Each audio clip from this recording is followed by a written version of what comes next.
Oui,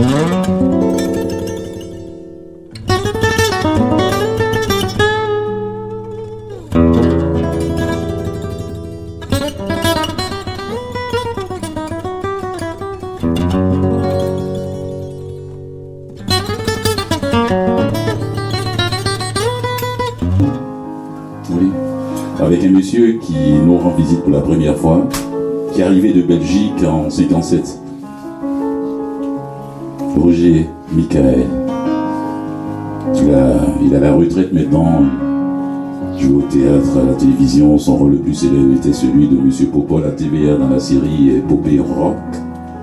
Et il enseigne la dramatique, la diction et prépare des jeunes comédiens acceptés au conservatoire de la dramatique. Mesdames et messieurs, je vous demande d'accueillir chaleureusement Roger Michael.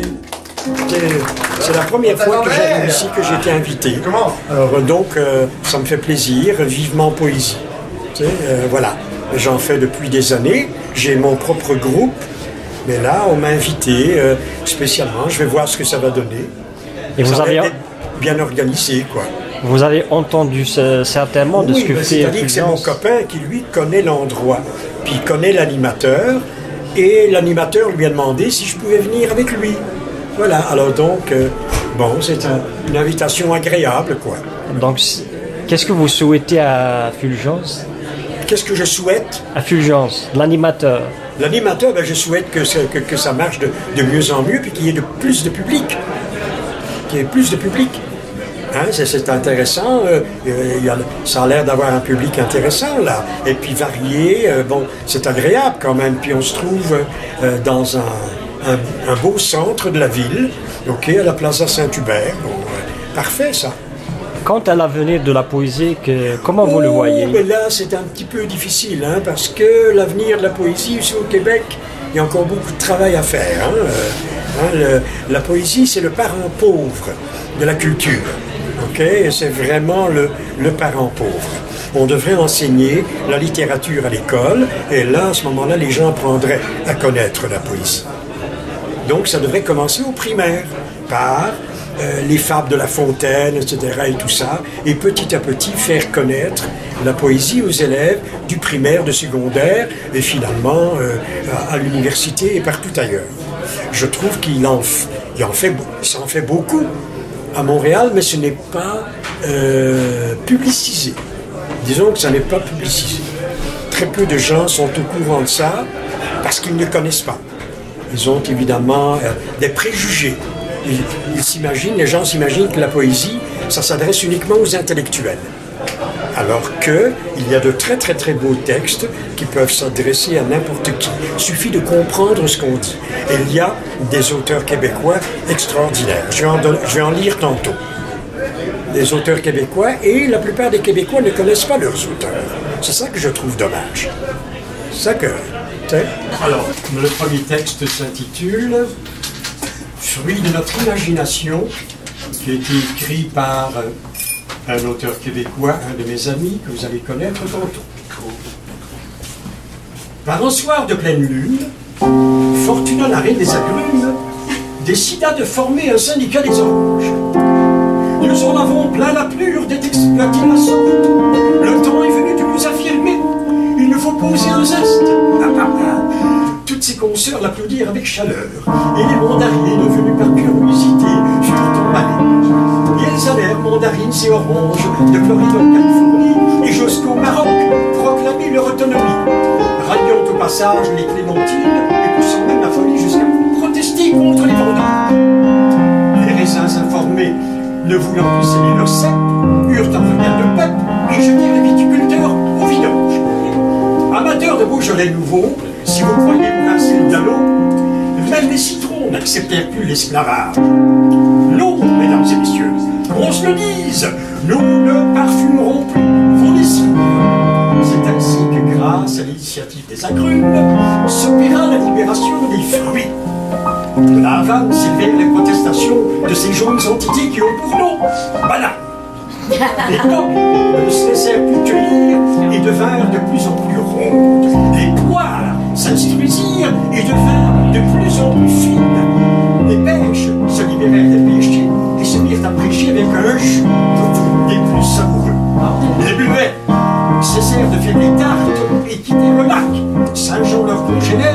et grossissant l'escadron dans sa juteuse rébellion.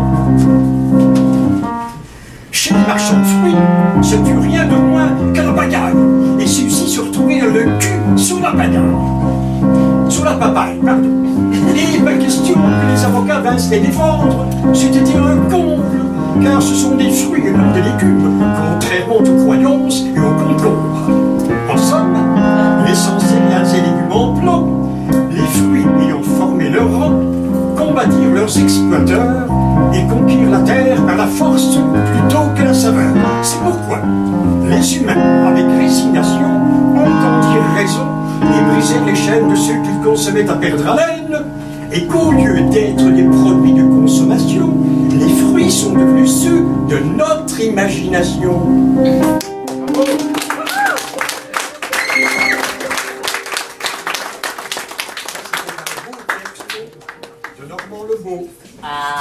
Un beau texte de Normand Lebeau. Voici un conte pour enfants que j'ai découvert d'une auteure roumaine et qui s'intitule Élégie du matin. Au début, j'avais promis de me taire. Mais plus tard au matin, je vous ai vu sortir avec des sacs de cendres devant les portes et la répandre comme on sème le blé. N'y tenant plus, j'ai crié « Mais que faites-vous? Que faites-vous? C'est pour vous que j'ai neigé toute la nuit sur la ville. C'est pour vous que j'ai blanchi chaque chose toute la nuit. Oh, si vous pouviez comprendre comme il est difficile de neiger. Hier soir, à peine étiez-vous couché, que j'ai bondi dans l'espace. Il y faisait sombre et froid. Il me fallait voler jusqu'au point unique où le vide fait tournoyer les soleils et les étains, tandis que je devais palpiter encore un instant dans ce coin afin de revenir neigeant parmi vous. Le moindre flocon, je l'ai surveillé, pesé, éprouvé, pétré, fait briller du regard. Et maintenant je tombe de sommeil et de fatigue et j'ai la fièvre. Je vous regarde répandre la poussière du feu mort sur mon blanc travail et souriant. Je vous annonce, des neiges bien plus grandes viendront après moi et il neigera sur vous tout le blanc du monde. Essayez dès à présent de comprendre cette loi. Des neiges gigantesques viendront après nous et vous n'aurez pas assez de cendres.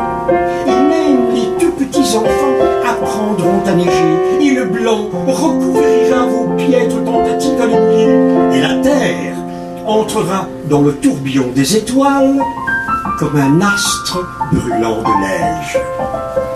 Merci.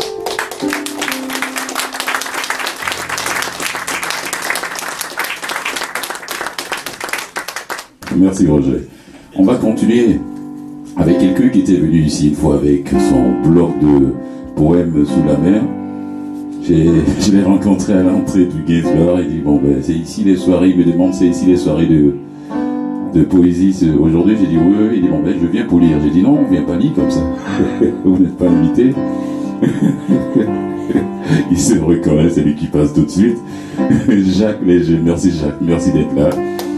Et c'est un ami à Jamil d'ailleurs. Il dit bon bien, il m'a donné sa pile de poèmes. Je suis allé lire. Il a une très belle plume. Je suis content qu'il ait eu le temps d'être avec nous aujourd'hui. La première, son premier passage à la Vivement Poésie, Jacques Léger, c'est Montréalais. Il dit pour lui, la poésie est essentiellement la rencontre intime et musicale de l'homme avec la terre. C'est Jacques qui le dit. Enseignant à la retraite, oui, passe ses temps à écrire et très belle plume. La dizaine de textes qu'il a remis, je t'ai parcouru, j'ai dit waouh, la communication nous rend sensibles aux différents visages du destin humain. Et la poésie, c'est aussi ouvrir la porte vers l'autre et traverser avec lui ce chemin vers la vie et réinventer. Jacques Léger. Mesdames et messieurs, je vous demande d'accueillir chaleureusement Jacques Léger. La poésie pour moi, c'est une aventure et en même temps, c'est la vie elle-même. La vie est poésie en réalité, de la naissance à la mort.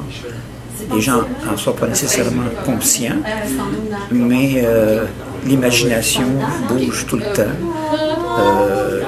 ils entendent des sons même à l'intérieur d'eux-mêmes. Ils prennent la parole à l'occasion. Certains y vont jusqu'à joindre ensemble musique et parole. Et à mon point de vue, c'est là que ça devient la poésie. Parce que la poésie, c'est à la fois la parole humaine, mais c'est la parole humaine qui émet des sons, qui lance des images, qui porte en soi la vie et qui raconte un peu de la vie à la mort, ce qu'est la condition d'être un homme, d'être une femme, d'être un enfant. Salut, ballon ensoleillé. Salut, belle cuisse de Madonna, sous nos corps épuisés. Tu envahis la poésie et tu bottes au loin la vie. Voilà, ça s'en vient plus tard. Premier texte, le titre c'est Lumière, et disons, je fais référence un peu à l'histoire très ancienne du déplacement des hommes nomades, cherchant un endroit où vivre, poursuivis par des ennemis, cherchant un endroit où s'insérer. Le titre c'est Lumière. De la guerre des étoiles et des fragments de lune sont nés tant de soleil à l'aurore des jours. Nous avons traversé des continents de dunes, nous avons navigué, naufragé de nos peurs, l'insolence des mers. Et nous avons marché sur la crête des glaces en suppliant les dieux d'ouvrir la béance de ces longs, de ces larges refuges où nous glissions nos vies. Quand seront terminées tant de folles errances, que nous aurons brûlé ces rêves de survie, restera-t-il encore cette tache de soleil pour tout recommencer quand tout sera fini?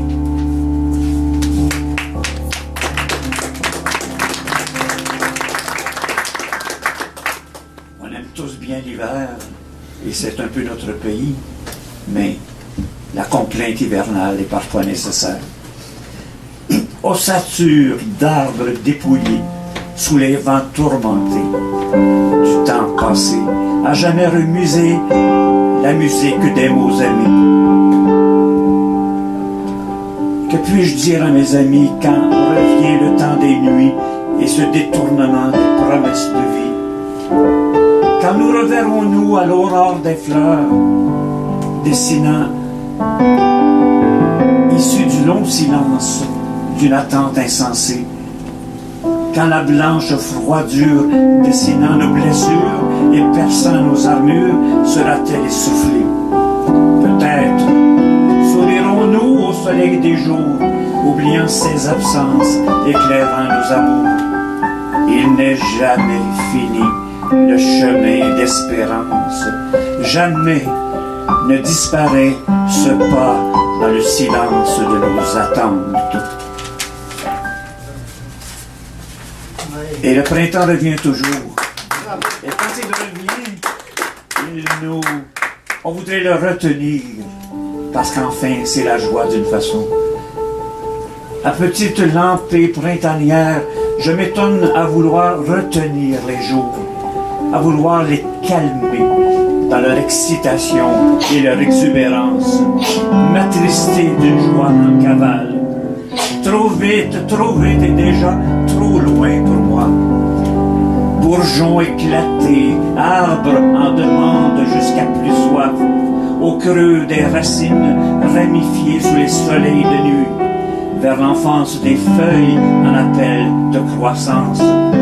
Fleurs de pommier, fleurs de lilas, assez cette beauté qui vous mène au mourir, odeur de vie fugace qui cache vos lambeaux. Il est minuit moins une aux heures printanières, à l'aiguille du temps, étoile en sorceleuse.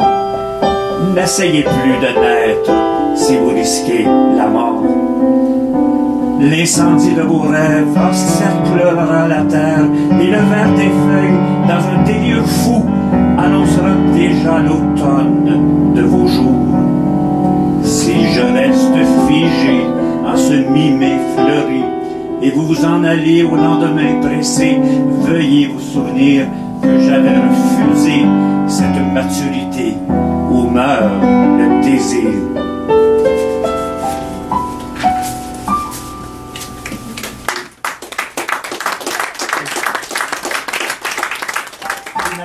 Finalement, souvent au parc Molson, face au cinéma Beaubien, nous allons l'été, et je vois souvent des petits-enfants jouer au ballon qui vont crever à l'occasion. Donc ils sont à la fois rieurs et à la fois désespérés. Alors pour eux, j'ai écrit, pour ces enfants qui s'en viennent vers nous, j'ai écrit « La vie comme ballon ». Ballon rouge, ballon bleu, roule ainsi mon enfance, sous soleil et ciel bleu et sourire des anges. Parfois, quelques nuages sous la pluie de mes larmes, quand crèvent les ballons au grand vent de la plage. Un jour, je serai grand au pays des géants, et je pourrai gonfler ces ballons échoués. D'autres enfants surgiront des étoiles de mer et recommenceront la valse des ballons. Et je contemplerai les sourires et les larmes des enfants nouveau-nés de ballons éclatés en Méditerranée. Merci beaucoup.